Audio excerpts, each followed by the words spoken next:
What's going on, y'all? Welcome back to another episode of Xposure podcast. As you guys know, we are here to create a safe space for student athletes, past, present, and future, and really talk about the things that we've gone through behind closed doors to inspire the next generation of student athletes. Today, we have Women Marry Football head coach Mike London here. How are you? Doing great. How you doing? I can't complain. Thank you for taking the time. I know this is the in-between time for you. It's all good. Yeah, guys are coming in for, their first couple of days of summer school, summer access, coaches going on vacation. But when your name's on it, you got to be around all the time. Yes, and that's what we're here to talk about. Let's talk about your journey getting to Women Marry. I know you've been at UVA, you've been at Maryland, you've been at Howard, Richmond. First and foremost, before we get into it, here at Sport Xposure, we're all about celebrating our triumphs and learning from defeats. When you hear your sport journey, what comes to mind? Having been in this game for a long, long time, particularly as an assistant, and then having the opportunities to go back to the same institutions as the head coach. I feel really fortunate and blessed in this journey. I played at the University of Richmond and, from there signed a contract with the Dallas Cowboys. So I was all into that. But, the NFL, I asked the guys, what does the NFL stand for? National Football League. No, not for long, So had a short stint there because of an injury. Got into, always wanted to be, if not an NFL player, perhaps a police officer, or FBI or DEA, because my dad was in the military, Air Force. We traveled all over the world, Germany, Africa, Hawaii, California, and I would always see him in his uniform. And I had a lot of respect to see my dad working in his uniform, doing the duties of, he flew, he was a navigator in the C-135 planes, which basically he flew the Joint Chiefs of Staff all over the world. And when I saw he took pride in that, in uniform, then I said, I want to do something similar to that, be a man in uniform. And again, being a police officer was that thing after being cut from the Cowboys. But, had a situation in South Richmond when I was a police officer where young men had robbed the Kentucky Fried Chicken store in South Richmond off of Hull Street. And I was a detective at that time. I spent 4 years in Richmond PD. And 12 o'clock midnight, no cars on the road except the description of the van that had just robbed the store. And so at that time, like I said, I was a detective. I had my Michael Jackson afro, my puka shells, and all that stuff like that, trying to be undercover, but tried to pull the van over and, try to get a marked car to pull the van over. Couldn't get a marked car assistance. We followed the car and it sped up. We sped up. It slowed down. We slowed down. And so they knew something was up. So they pulled into a house area, a driveway, and they were facing back out towards the road. So we didn't have any marked units to stop the vehicle. So we pulled in, with the lights on and headlights on, badges, guns drawn, and yelling, "Police, let me see your hands." And so partner got out he was on the passenger side. He approached the passenger side. I approached the driver's side. And as I walked up to the window, the driver pressed on the accelerator and started to get out, of that driveway area where we were.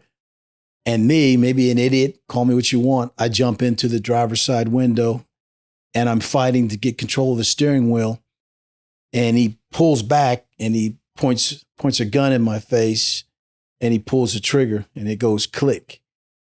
So I let go, I let go of the steering wheel and, your life passed before your eyes about things that go on, things that have occurred, situations you could have done a better job at. I mean, it all happens just in the blink of an eye like that.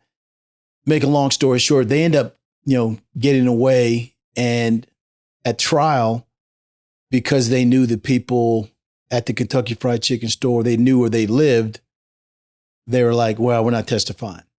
And then because they got away and were able to ditch the gun, the attempted capital murder on a police officer, because there was no gun, that was dismissed. So the only thing that they got charged with was attempting to run me over in their vehicle. And right about that time, I said, you know what? I'm done with this police work. It's not the gun would have had to go off, and then it would have been capital murder on a police officer. But that probably was a wake up call. It was a wake up call to say, you know what? You didn't make it in the NFL. And this is what happens to our young kids now. We associate our identity with being tied up in the making it in the league, and I was one of those that because, I got cut from the Cowboys, my mom's favorite team was my favorite team, being there back in the day and just, being around in the stadium with the star, you're like, this is it, I've made it. But then, getting cut shortly thereafter it was heartache. But at the same time, looking back now, I see that our young people a lot of times want to put their value in making it to the league when you're so much more than just the sport that you play or the ball that you kick or catch or anything like that. So, going through the process of saying, listen, I saw my dad. He was in uniform. I tried to go that route. It didn't work. So I got back into coaching. And luckily, one of the assistant coaches at the University of Richmond at that time when I was getting out of the police force, they were the head coach and asked that I want to get into coaching. So I'm like, yeah, I'll get into coaching because it was a change of lifestyle for me. The issue is when I was in college, and I don't recommend this line of pickup for anybody out there, but I was in college as a junior and I had a son. And as I was walking across campus, I saw his mother and, she was looking at me and she said, "Are you so-and-so?" And then I said, "Baby, I'll be whoever you want me to be." 9 months later, my son was born. So things escalate quickly. They escalated quickly on that. And so, it was 9 months later, here he is, he's born. I'm a senior now. I'm a captain at University of Richmond on the football team, go play, get cut, become a police officer, get shot at. I want to change my lifestyle, become a coach. And my wife at that time was like, I'm not feeling this. You being a coach, part-time assistant, you were a police officer. I thought we was going to go to the league.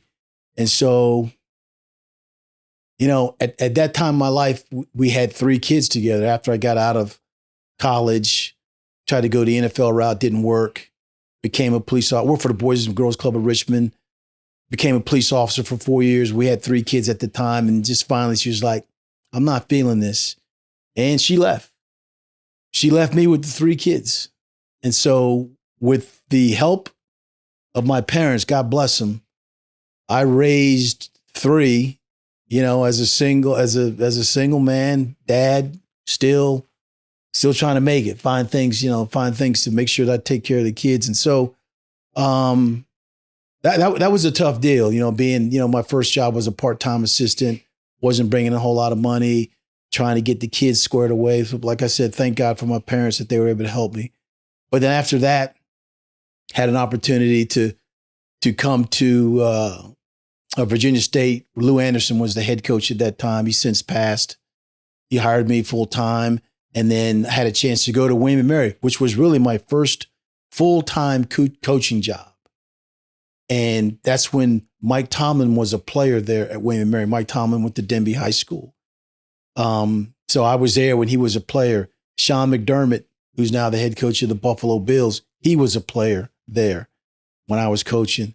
And Dan Quinn, who's now the head coach of the Washington Commanders, he was helping me with the defensive line. So so you look back and you're like, man, I mean, there are a lot of good people, a lot of good coaches. The coaching tree that have come out of William & Mary has been excellent and is excellent still to this date. So that was my first full-time job. And from there, it started on went to Boston College as an assistant, went to University of Virginia as an assistant when Al Groh was there as the head coach. He had been the head coach of the New York Jets. He had been with the New England Patriots, and he was from Virginia. He played at Virginia, and so he became the head coach. and ended up bringing me back, to Virginia, when I was at Boston College. So, and it just kind of took off from there. I've had the opportunities as an assistant coach early on in my career to interview for head jobs. And I'm the same player, same person when I was at Richmond, energetic, all that good stuff, passionate, captain of the team, MVP at our season. And I remember they had a head coaching job come open, and I interviewed, and I thought pretty good that I was going to get it. But at the time, the athletic director said, well, Mike, we like you. We know you're from here, but wish you had coordinator experience or NFL experience. Man, that crushed me. That crushed me. Same person, same energy, all that. And I'll never forget how I felt that I wasn't quite good enough in terms of somebody else's eyes. So the next couple of years, I go back to Virginia, and then I'm like, you know what? I leave Virginia and I go to the Houston Texans, and I'm an NFL defensive line coach in the NFL. And I go there for a year. And it's amazing how God has a plan and purpose for a lot of things, because the guy that was at Virginia as the defensive coordinator when I was at the Texans, he left and took the job at Temple University as a head coach. So now the defensive coordinator position came open. I just spent a year in the NFL.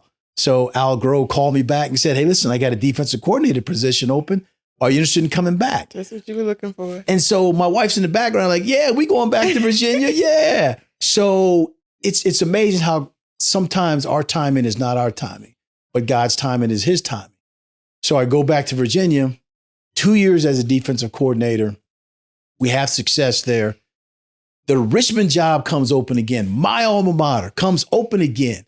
And, I was still in my feelings from the last time. So, I'm like, what? Well, what y'all want, But I checked off all the boxes that the AD and administrators intentionally wanted to, and so it was like, Mike, coach, we want you. So I accepted a head job at Richmond, head coach there. And first year there, we win the national championship, coach of the year and all that stuff. And then from there, doors open and things happen from there, I went to UVA, as a head coach there. Had some great times, had some tough times. In 2011, the ACC Coach of the Year, when Dabo Swinney, Frank Beamer, Jimbo Fisher, all those guys were in the league. And I believe to date, still first coach of color to have won the ACC Coach of the Year award. Their first coach of color football coach at UVA, first coach of color at Richmond. And now the journey has brought me back to be the first coach of color at William and Mary. So, we were talking before, like if you want to wear the crown, you got to carry the crown. And that meant being the assistant camp director, out there lining the fields, being whatever I needed to be to show that I had the capabilities, the aptitude, the mentality, the fortitude, and any other kind of word that ends in tude. I had all those types of things to say I'm good enough and I'm worthy enough. And so God's been good to me in my coaching career to have been an assistant 3 places, PWIs, and then come back as the head coach of those places. So we don't see that too often. It's it's been a blessing, but it's also been part of a burden of carrying, when you're the first and you've endured through, some things in the profession that no other coaches have to go through. Can I use give another example? Please, it's a safe space. So I remember I was, we always go back to what happened with Will Smith and Chris Rock. Mm-hmm. And the situation happened where Chris, was talking about, his wife Jada, and then the alopecia in the hair, and Will Smith got up and smacked Chris Rock, as we all saw. I remember when I was at Virginia Tech, rival schools, we lost in the last few minutes of a game we were at Virginia Tech, and we lost. And I was at home with the kids, and then someone drives up, living in Charlottesville, someone drives up to the front of the house and they honk the horn and I hear, "Oh, London, you suck. Go back to Africa." N-word this, N-word that. And I'm like, oh no, they didn't. So I channeled my inner training day, Alonzo, and I'm like, oh no, he didn't. So I go back in the back room and I grab a weapon and I'm getting ready to go out of the house and go chase this person down that drove up to the front of the house. And my kids, young at the time, they're looking at me and they're like, "Dad, what are you doing?" And it dawned on me, my feelings were valid, but the consequences of my actions were going to have far-reaching repercussions that I could probably never come back from, And it goes back to Will Smith's feelings. Yeah, they were valid. Dude was talking about his wife, but his actions and slapping Chris Rock had repercussions and stuff like that. So yeah, so life lessons, because we live forward and we learn backwards, is we are free to choose and make choices, but we are not free to choose the consequences of those choices. So a lot of times, being a coach has been challenged in different ways, and how do you ascend to get to where you are? It's like, you know what? A lot of it's been, it's not what they call you, it's what you answer to. And so I spend the majority of my time, there was a third of people that don't like you because of who you are and the way you look. I can't change that. There are a third of individuals that are going to decide whether they like you or not if you win enough games, if you retweet them, if you like them. I don't have any time or energy for that. But there are a third of individuals that love you, like you, support you, want to be around you. You want to be around them. I'm going to celebrate with them. So I'm going to spend my time and energy on the third of the individuals that we got something in common. Because if you waste time on trying to get people to like you, you waste time on trying to, those that are, how many wins you have, how many, you waste time on that, because in athletics, as you know, you win some and you lose some. It's the name of the game. It's the name of the game. It's like what happens after those things. So it's the coaching career that has gone on now. Was a head coach at Howard University for 2 years. Loved it. Even though they had the struggles. Coach, where my books at, Coach? I ain't got no books. That was tough. Yeah, I was watching from the MEAC office. That was tough. COVID. All that stuff. But again, we go out to UNLV and we have the biggest point spread upset in the history of college athletics. And so, and you take that to heart. But one thing I learned at Howard, and I know you were at Hampton, is Black excellence is real. And I'm going to try to be as good as I can possibly be wherever I'm at, where my feet are planted, and bring a level of high professionalism. Integrity is important. Character is important. What comes out of your mouth is important. I'm a father of 7 kids now, twice married now. My wife, Regina, and I have been married 27 years now. We had 4 kids together. I had 3 kids. The 7 of them they love each other. One of my sons is a wide receiver coach on the staff. One of my sons used to play for the New York Giants and in the CFL, and now he does social media stuff for the Giants. The other son, the daughter, Kristen, from my first marriage, plays women's professional football. She played a team in Atlanta. She played a team in Denver, and she just played with a team in Texas now. And so she's doing well. And then the 4 kids from my second wife, Regina, one daughter, Tyson, is the head athletic trainer at Heritage High School. She was a bone marrow recipient. She had a disorder back when I was at Boston College back in the early 90s that called Fanconi anemia, which is your body's inability to fight off infections. And the only cure for that was a bone marrow transplant. And trying to find a bone marrow donor was crazy. It's a long process. Yeah, it's a long process, but it's also The odds for African Americans to find matches are less than 30%. The odds for white Caucasian is nearly 80%. The issue is back in the day, your grandmother, my grandfather, like, oh, you ain't going through my hip getting this bone marrow. But education, and now it's just like giving blood. It's going through a pheresis machine where it takes blood out of your arm, puts it in the machine, separates your white blood cells, red blood cells, collected the bone marrow for my daughter, and then put everything else back in my arm.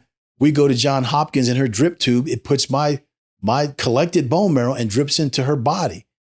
But it was through a pheresis machine where 90% of the procedures now are through that. So we started a foundation called Tomorrow's Kids. And every year that I've been a head coach since, the mid 90s when she was diagnosed and then ultimately cured was, we've had bone marrow drives during the spring. And there have been about 12 players that have been identified as matches and it saved someone else's life. So that's beautiful. So the ability to pay it forward, the ability to, when the doctor said, let's try you, Mr. London, to see if you're a match, but the odds that a parent would be a match are like 10,000 to 1, close to a miracle.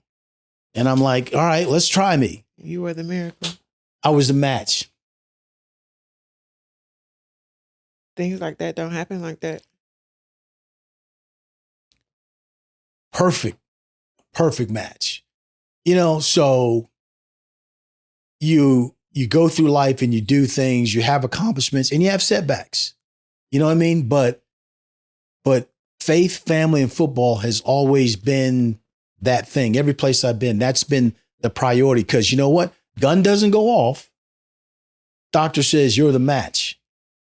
So it's like, why wouldn't I try to live a life or be involved with other people's lives, the third that I care for, that love me? Why not try to pour into them glass half filled and talk about what you can be? Don't let the sport identify you, because you're going to be a husband, a father, a son. So many other hats. All so many other things, So, and that's what this career has been about now. And, we've 2022, we won the conference championship, best regular season the school's ever had, and it's just talk about favorite, coach. I don't know. But it's like, man, I'll give you one more story. Then you can ask me any questions you want to.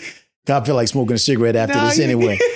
So my pop's been in the military, growing up and watching him coach me and my teammates.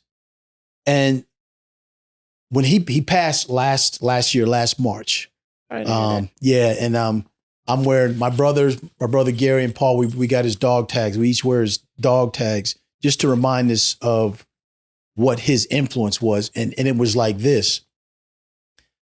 After the kickoff, say one of the players, Timmy, would run out and grab the tee and then run back to the sideline. Now, Timmy wasn't a very good player, but he was on the team. I would see my dad as a head coach. I see him run down and he'd get it. Timmy, hey, Timmy, that was great. You might be the fastest guy on the team. I tell you what, keep it up, Timmy. Keep it up. And I'm looking like, Dad, what are you doing? Timmy sucks as a player. But what I saw was everybody wants to be affirmed and appreciated. Everybody has a role on a team or an organization. If you identify that and not worried about, well, he's the worst player on the team. If I say he's doing other good things, what are people going to think about me? It wasn't about that. He was adding to, pouring in the glass half filled. He needed that. Whatever Timmy needed. And so when the game's going on, Timmy's rocking back and forth like, what's wrong with this dude? You know you're not going in the game. He was waiting for the next kickoff. And so it took last year for somebody to talk about what my father meant to them, for me to actually get what I'm all about. Because it'd been demonstrated my whole life in Africa, Germany, all these different places we lived, because on the Air Force Base, you had your teams, you had your Air Force, your teams on the Air Force Base because you couldn't go off base. But I noticed that affirmation of people, appreciating people, affirming them, it's important. And what we don't do enough of, everybody wants to give high fives to the good players. If I don't know where the camera here, there, whatever. If you're a good player, then try doing this. Try going to maybe the player that doesn't have the best amount of skills in your team. Go to the trainer. Go to the equipment manager. Go to somebody else on the team that doesn't get any love. Everybody gives love to the best players. High fives. Can we take a selfie? No one wants to give a shout out or love to what that trainer does when they're taping ankles, what that equipment manager does when they're bringing out, the dummy for practice and stuff like that. When the person that's on the scout team giving the looks and things like that, go to them and acknowledge and appreciate them. Celebrate them. Because then what you do is everybody else is watching you because you're one of the best players. They start looking at you like, oh, okay, if he gonna do that, I'm gonna give some love to them. It's gotta start with somebody. If you're one of the best players already, why not start with you and acknowledging and appreciating other people? If everybody's supposed to run through the line, don't be yelling at the person that doesn't have the best skills. You're yelling at them because they don't run through the line. Yell at the person that's really, really good too, that don't run through the line. Hold them accountable and responsible. So then what happens is, so Timmy, as he's cheering me, he's cheering the rest of the team. And then the team starts cheering him because that's how you build culture and things like that. It was the chain reaction to that. So I had to sit there and listen to somebody else talk about the impact that my father had, but I knew that's the way I've always wanted to coach and been. And I believe that if you talk to your brother, I believe he would say the same thing. The dude's just had way too much energy. I'm like, I was about to say, I'm feeling it. But it's like, you gotta be though. If God gives you a gift, the gun doesn't go off and you're the match. You can't sit and be silent about whatever your gift is. I ask people like, okay, what are your strengths? Well, I'm this. Okay, good. Now, I want you to demonstrate that by what you say, what you do, how you act, and how you react. Because you could be a negative leader. A negative leader, oh man, you suck. Oh, you this and that. That's a negative leader. You got influence.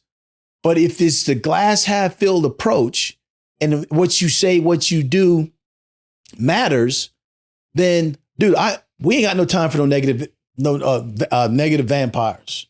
They suck out the energy of anybody. So if you're going to demonstrate your strengths by what you say, what you do, how you act, let's go. And on the flip, I ask, okay, what do you need to work on? Like, I got no patience. I'm father of 7. I got no patience, man, but I got to work on that. But undoubtedly, someone that has your deficiency, has your strengths, is going to need it. You needing someone, the deficiency that you might have, someone's going to have that as their strength.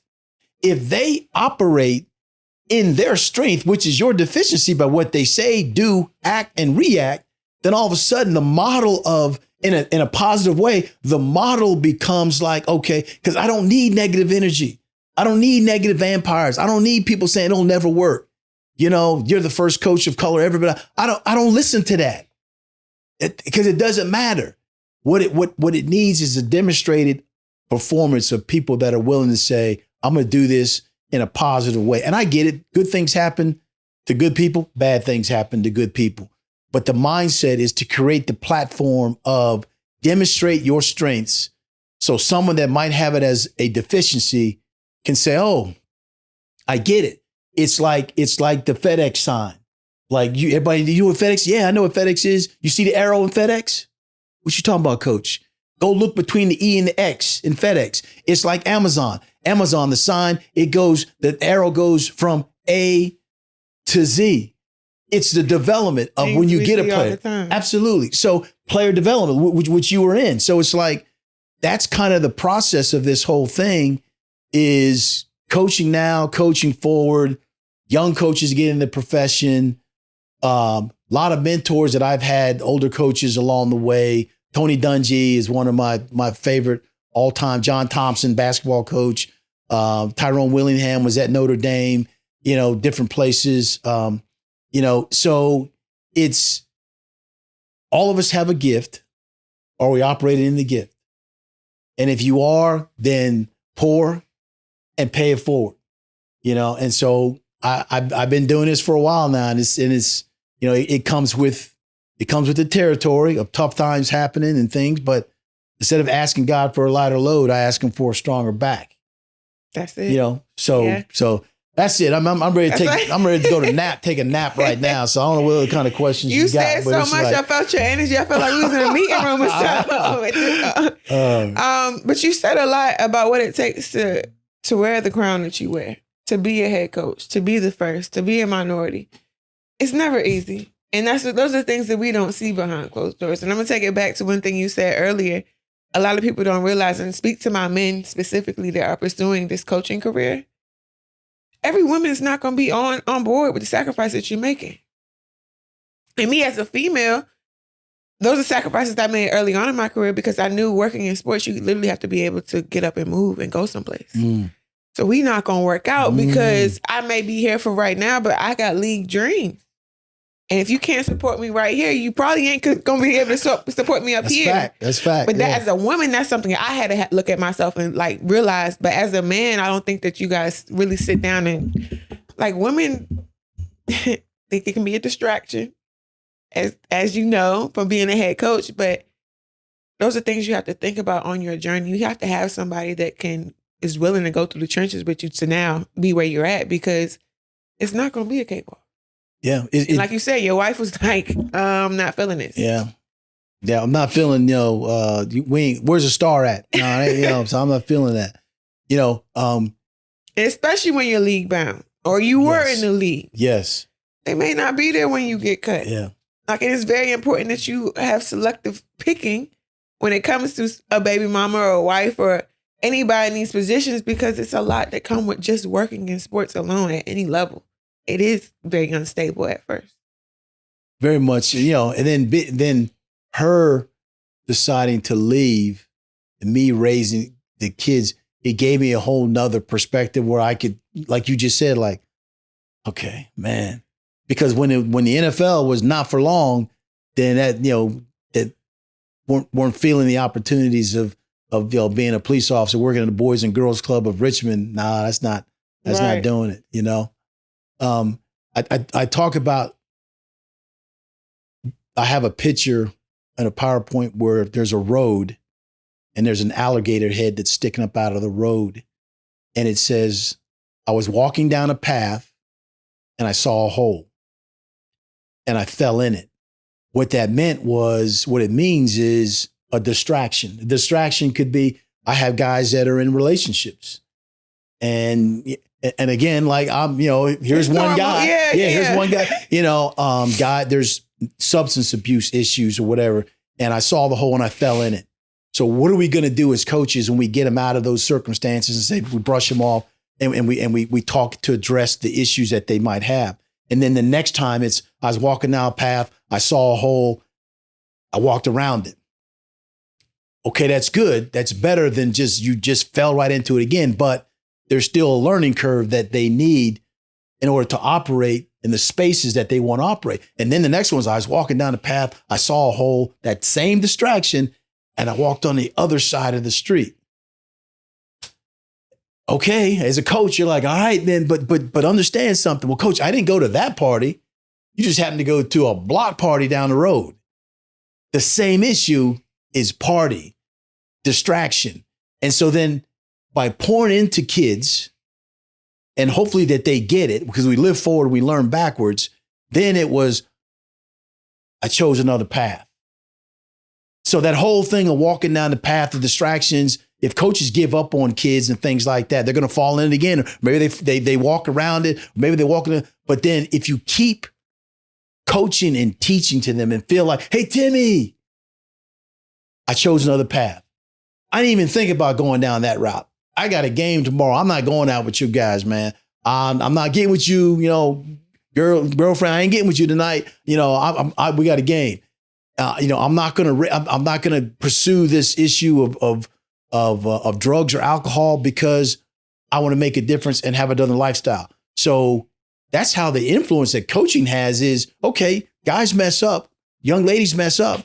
Okay, go and brush your shoulders off. Let's go teach them. And they choose another path. And most of the accolades and the pat on the backs that I get are years after the initial encounter, because while y'all there, while they're in college, we can't see that. Yeah, you going? Come on, coach. Yeah, I know. You suspended me. I'm in college.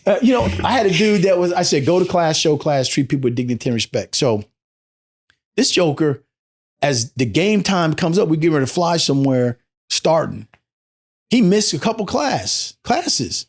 And so on Friday, when we getting ready to walk through, guys got their sweatsuits on. We getting ready to get on the bus to go to get on the plane. And I find out through my academic advisor that so-and-so missed a couple classes this week. So while he's over there putting his stuff on, I'm like, hey, what's the first rule of the team? Go to class. I heard you missed 2 classes this week and stuff like that. Who's your backup? Johnson, you're going on a trip. You're staying home. What you mean, coach? I'm a starter. You're staying home. Go to class. And so I did that one time, and the word got out a bunch of other guys. And I mean, knock on wood, it hasn't happened to this point now, because staying on business. Yeah. Hey, you go to class, we're good. Yeah. But nobody's above, thinking that you all that and stuff like that. Like we will miss you, but we're gonna find a way to still win without you. The show gonna go on. That's right. Show goes on. So, but again, coaches and the influence that you have, if you don't give up on them, then they'll choose another path. Now, they may, through their repeated demonstrated performance, show that this is not a halfway house or a rehab center. I can't help you in the where you are, where we're at, with this university. So, and that hurts. That hurts your heart when you lose guys. But for the most part, a lot of them have moved on and been successful. For sure. And also back to your incident in Charlottesville, where you went to go get the gun.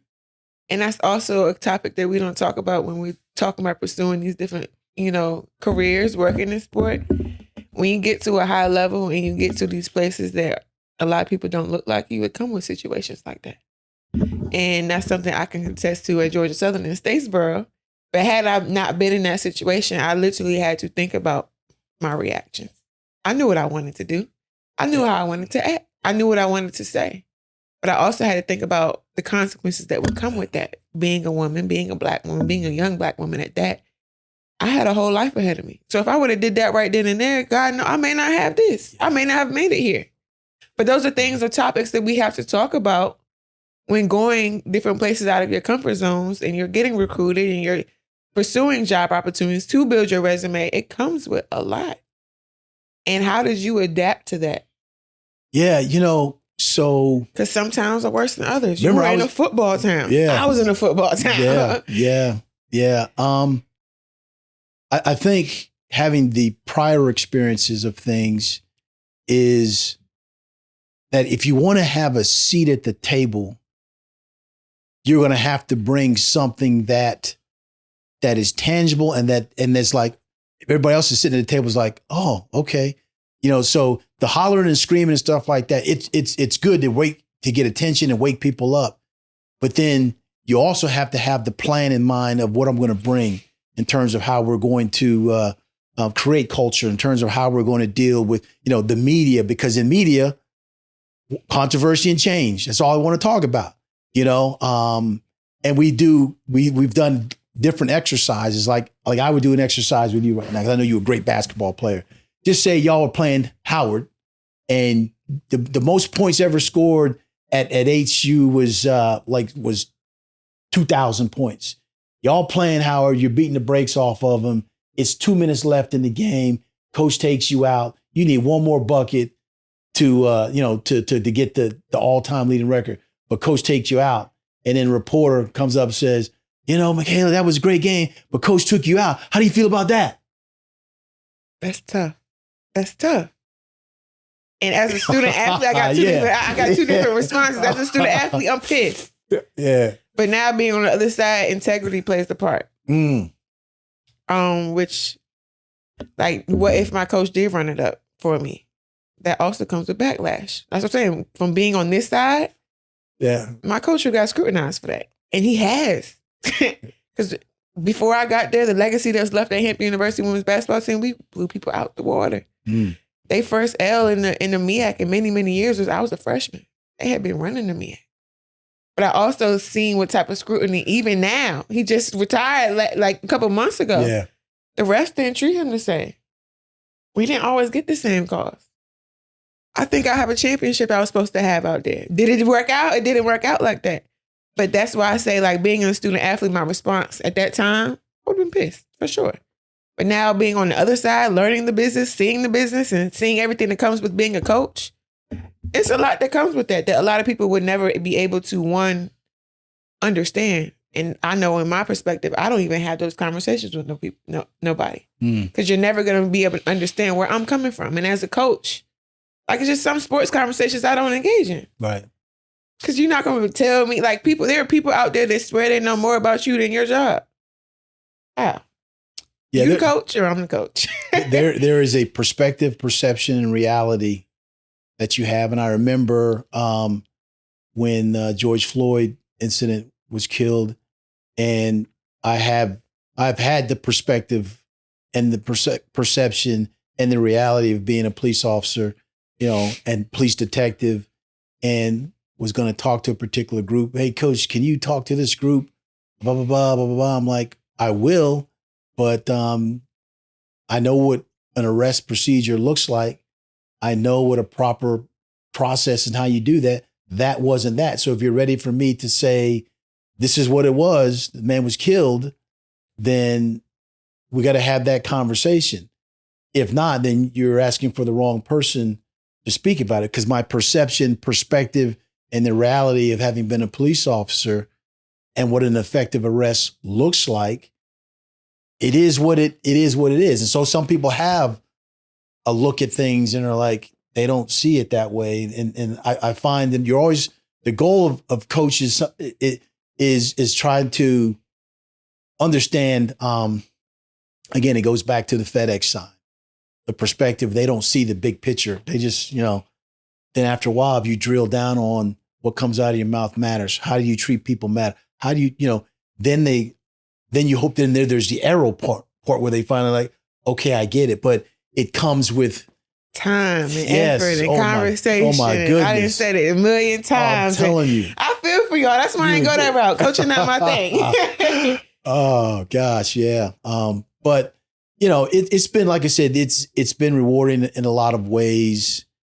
because I look back and just, there's things that have been accomplished in the career, blessed, that can't nobody take away from me. Right. And now I find myself, wanting to coach young coaches about the pitfalls, but also about roads traveled. I was on a Zoom call not too long ago, and there was a young man that was on it, and he had a hat on and it was sideways, but he was talking to like other potential, like other head coaches. And there were other people on it as well. And I'm looking at him like, oh man. And so his demeanor was like, he kept, and I get you're on, I'm on camera now. So you don't want me doing a whole bunch of movement, but we're on Zoom, and he kept moving around, like being a distraction. And then he saw somebody in the gallery that he knew. He was like, hey, Clifton, is that you? Oh, I didn't know. Like, dude, do you understand that everybody hears you? Everybody sees exactly your interaction and stuff. So it's like studying it. So maybe you don't know or you don't understand. So now, we talk about brand management, your first 30 days, 60 days, 90 days, dealing with the president, the board of visitors, just all those different aspects of how you go about presenting yourself as someone that could be the head of this organization or the coordinator or whatever it might be. Volunteer for things and then put your name on it, because it's important. People walk by and they see things, they see a piece of trash laying around, they keep walking by. No, you know what, dude? Don't wait for the custodian to do it. You pick it up, because it goes back to, hey, Timmy. It just keeps going back to that all the time, that, if you want to place a culture of like, you want accountability, responsibility, and you want to praise people because of their efforts or acknowledge them, then the whole culture, anybody walking down the hallway will see it laying it up. They're picking it up. Anybody. Instead of, well, that's somebody else's job. I'll wait till they pick it up. So anyway, I think the coaching part of it now has been really fortunate and blessed. My mom's is literally from here. She's literally like 6 minutes away. I can go by, sit there and just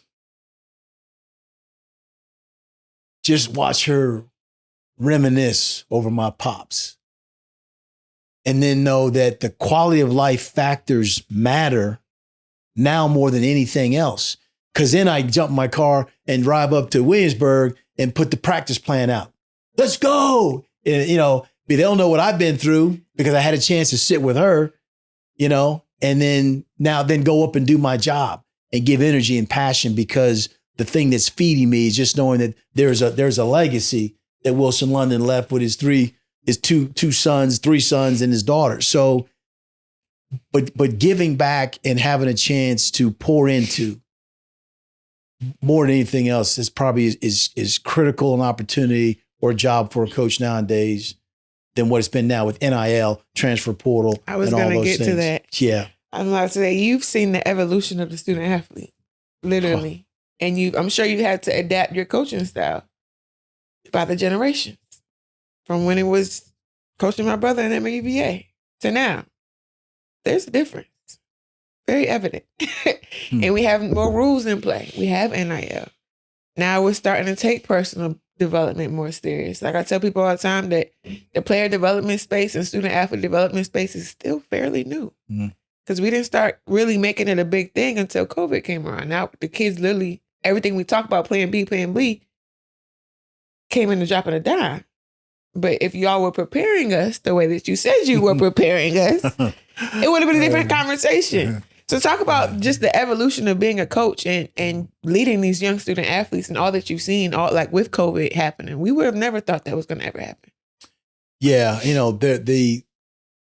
I'll even back up a little bit more. So when I left college and went into the NFL, and I was there at the Texans, I remember like in college, the guys would come over your house, you'd have a barbecue or something like that. In the NFL, after practice, you're like, hey, y'all want to hang out? They're like, Coach, man, I got my own LLC. I got my own this and that. I don't want to hang out with you.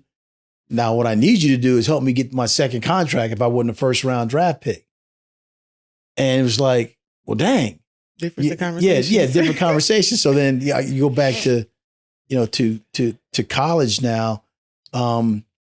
Those tough coaches, hard knocks, the coach is going to blankety blank you and you're going to do this and do that, crawl, get down. And not nowadays. You won't have a team. Yeah, absolutely. Parents be on your line. Yeah, absolutely. And so you see that, again, I keep going back to the appreciating and acknowledging people and having a real relationship with people, because players today can spot fake, Quicker a knockoff version than they ever did before. Yeah, absolutely, especially with their parents and the social media and everything else feeding them.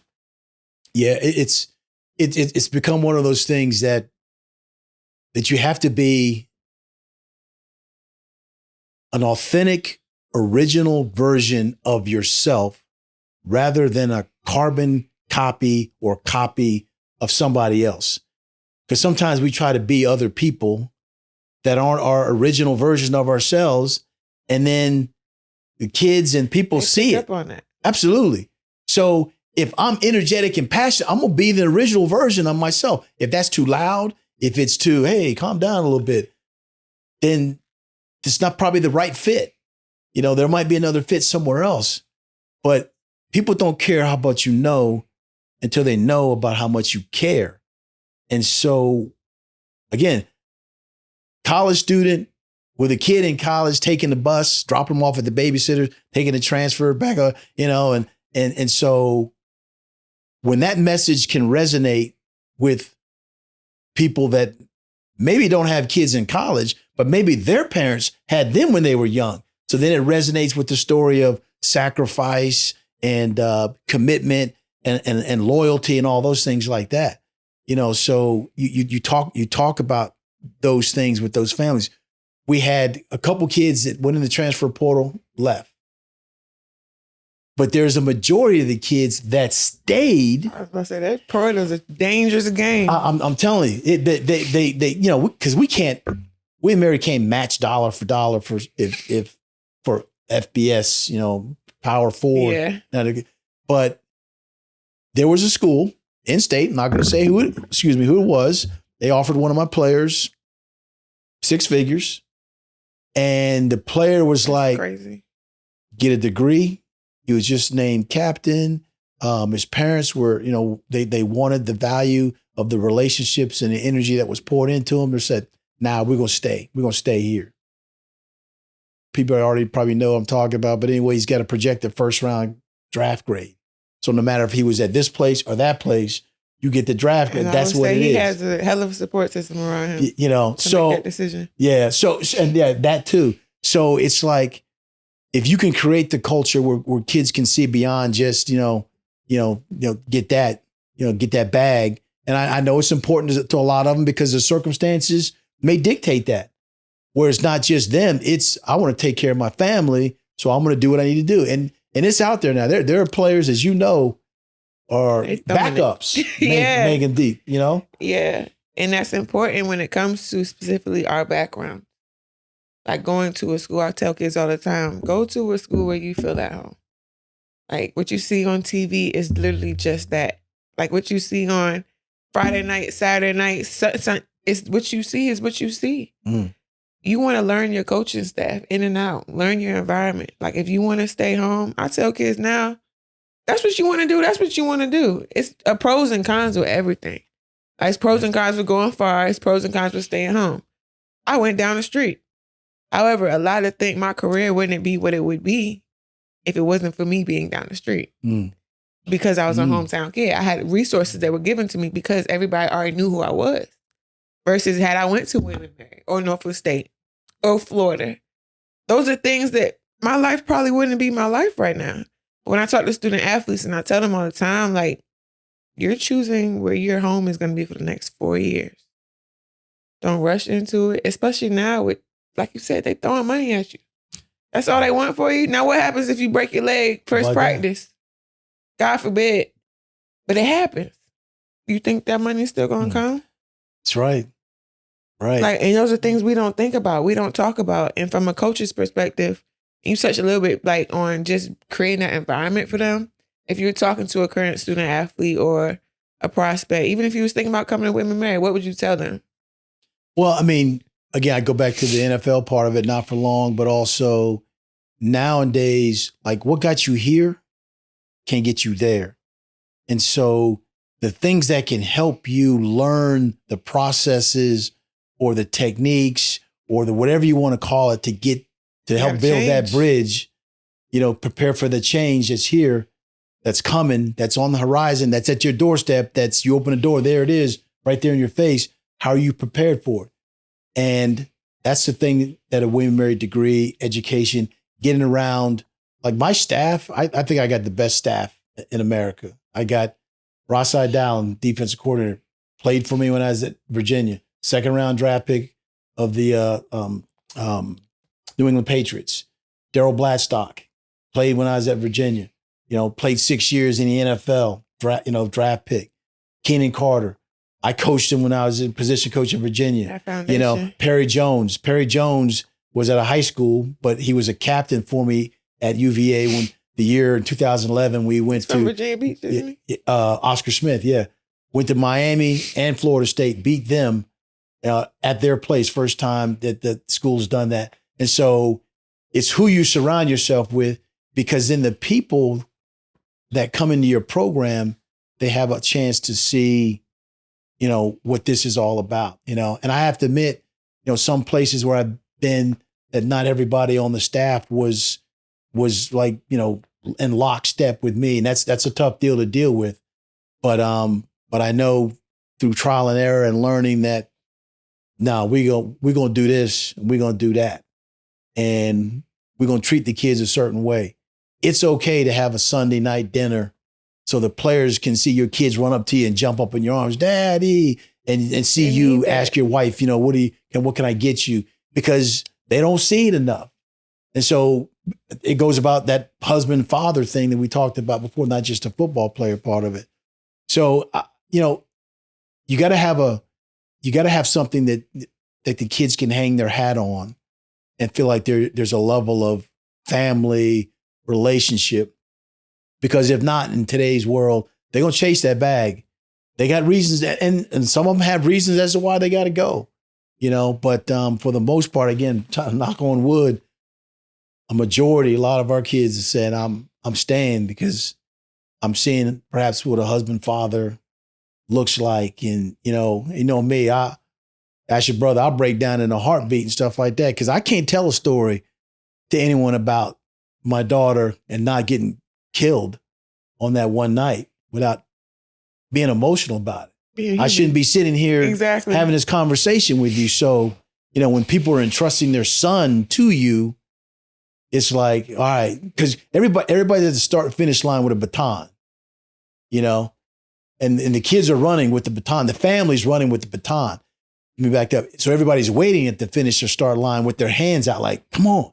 You have to discern what hand you're going to put the baton in. Yeah. And they're going to help you be a better football player or a better man or a better CEO and so the experiences of all that, young parent, NFL, coaching, police is like, all right, I'll take the baton and then go do my part. Because then when I go do my part, at the end, I'm going to hand it off to NFL, Procter & Gamble, Chase Manhattan, somewhere in the financial district. And I'm going to stand in there with your parents and we're going to watch you. And that's called life. Yeah. So some kids want to get the baton of the dude who's going to help them get that next bag. Somewhere along the line, though, he's going to have to learn about all the tough things that's going to come along with it. The easy or the hard way. The hard way. Yeah, the easy or the hard way. So, that's it. And then the last thing I would say is, I forgot about this, but, my daughter, Kristen, and Hollywood, I was moving we're trying to, she'll kill me. She will kill me. I was moving She does all my TikTok stuff, man. So I'm not allowed to do TikTok. But you got somebody that can do it for you. Oh, yeah. We all need teams. We're not on campus. We don't do it. Yeah. So, but we're having a women's clinic on July 21st up at school. And the goal is to have like Hollywood, my daughter Kristen to be speakers, but also women that are in athletics. A couple years ago, we had one of the female women officials in the NFL. She spoke via Zoom. We had one of the position coaches, full-time position coaches in the NFL. She spoke to the group. We had an owner that owned one of the teams. I love that. Yeah. So we had different people, players, coaches, owners, different spaces, people that are in, that are in the NFL and the league speak to a group of women that it was great. It was great. We did film sessions, strategy talk, strictly for women. Strictly for women. Because what I found was the significant other sometimes, a boyfriend or husband or whatever, would be like, the referee would do this. And the question would be, well, what's that? That's holding. I mean, don't you know what holding is? No, fools, you don't know what holding is? That's why she asked you what it was. No men are allowed because we're going to talk about officiating and what penalties look like. And no question is a bad question. Every question that's asked is a question that's being asked to get answered, not because they want to be ridiculed or marginalized or minimized by it. So they're trying to learn. Yeah, they're trying to learn. So we'll talk about strategies, 2-minute, end of game, what a Hail Mary is. Because then if you ask your significant other, then they talk to you sometimes like, I got to explain this to you. Hating. Yeah, right. So we're gonna do that. We're gonna do on-field instructions with drills, techniques, ball handling, how to throw the ball, how to catch the ball. The different drills that we teach some of our players that even women that are playing professional football, like Christian and Hollywood have done, they played professional tackle women's football. And there's a mindset and mentality to that. That not every woman got, because I ain't got it. And so now the big thing now, we're also going to entertain young kids, people that are coming to play flag football, because now flag football is going to be an Olympic sport.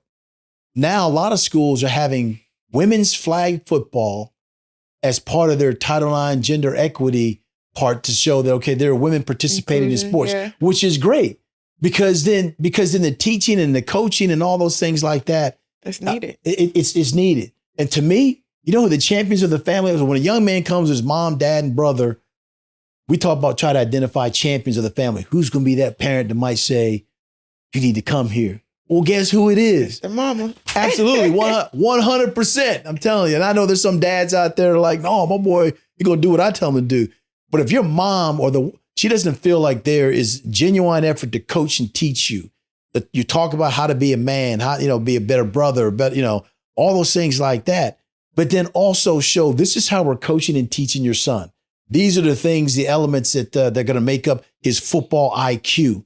And so Hollywood, Tristan, and a bunch of women just how can I increase my football IQ? So we're going to be a camp and a clinic that said, this is how you can do it with no one talk about what you don't know or what you lack and things like that.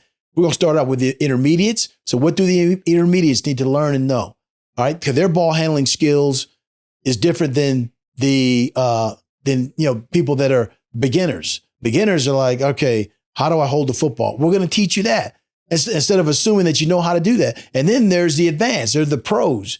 So then we're going to teach ball handling skills about high and tight, Tiki Barber, you run like this. So there are levels of teaching how we're going to do it to make sure that we're addressing the needs of the people that are going to come to camp. And then we're going to have fun doing it as well. So speakers, drills, they're going to try on gear. We're going to take pictures of them in their gear. They'll be all like, sorry, my man's over there like, man, coach, you keep hitting the microphone over there. My bad. They're going to be all, geared up and stuff. We're going to let them run out of the tunnel with smoke and stuff like that. Yes, the whole experience. Put them on the big screen, coming out, seeing themselves to give them the experience, because a lot of them haven't had it and their sons may have had it, but here's a chance for them to experience it. So Hollywood and Kristen are putting out flyers. Who is it open to? It's open to every woman 18 and older. Okay. And it'll be at William & Mary, at where our football offices are, at the stadium right there. We got July 21st. Yeah, July 21st. Okay. We encourage you guys to get out there, bring your moms, grandmoms. Grandmoms might be able to not be able to get on the field and run a 40. Support. But they can support. They can watch and they can listen to the instruction of the officials or some of the strategies that that are employed when we're playing this game. Because their sons, their grandsons come home, they talk about a game. It'd be cool to hear grandma talk about, 2 minutes? Yeah, 50-yard line? Where were you at? What was the ball's on what hash? So it'd be cool for grandmoms or moms to come back with that kind of knowledge. Yeah. So that's what we're trying to provide. I've done all high school kids camps. We're done with all that now. To me, one of the most important elements is a mom, a woman, a mother, an aunt, or whoever that might be that wants to learn about football and not feel like they're being brushed aside because, they don't know, what the NFL referees know or something like that. Exactly. And as a woman in sport, I can strongly appreciate that, what you're doing for the women. And finally, I asked all my guests here at Sport Exposure, what is it about sports that you want to expose? It can be good, it can be bad, it can be indifferent, to inspire the next generation of student athletes, because it's a lot of stuff that they don't tell us. No, and I had a conversation with a young man that was in the office today. I said that sport to me is one of the few places that on the field, offense, defense, is that I'm locked up with you. I'm the left guard, you the right tackle. I'm the left end, you're the nose tackle. We ain't talking about who we vote for, who we love, and all stuff like that. The goal on offense is to score points. The goal on defense is to keep them from scoring. And collectively, you have 11 guys out there that are doing their job. They're 1/11th. There's 11 guys doing their job to reach that goal. No one's talking about this debate, that debate, this thing like that. The goal is to score. And then when you score, I don't care if it's the quarterback, the wide receiver, the running back, we all going to celebrate. Everybody's going to run to the guy that scored the touchdown because everybody's had a part in it. So that's the kind of thing that I think sports can do. Obviously, there's some other aspects of sports we got to get better at. But the focal point for me is that on the playing field, there's 11 guys all moving in the same direction with the same common goal of winning. Because when we win, we count down. We don't have champagne. We take water, and we count down the number of points, and we celebrate. Not over there on the other sideline in front of the other team. We do it on our side. We do it in our locker room where we celebrate the accomplishments of the team. And we just do that. We're squirting each other with water, but it's like I love celebrating. I love celebrating, and that's one of the things I think sport can do and has shown that. Look at those guys out on the field, and you look at where we are on the left. They use the Bible to say you should do this, but they hate the right. On the right, they use the Bible to say you should do this, but they hate the left. I'm like, lose. Yeah, so let's go play. Let's get out there and go play. For sure. But thank you so much for stopping by, sharing your story and your busy schedule. I know. I hope there's a student athlete out there that took some advice. I hope so. You dropped a lot of gems, a lot of appreciation, a lot of wisdom just for the game and the journey and what sports does for our lives outside of what the people see. So once again, I appreciate you. Did I create a safe space for you? You sure did. I appreciate it. And like I said, thank you, and like I said, Martin Luther King said, man, if you can't fly, then run. If you can't run, then walk. If you can't walk, then crawl. But by all means, keep moving. That arrow, that FedEx arrow moving forward. So thank you for having me. Absolutely. We'll catch you on the next episode.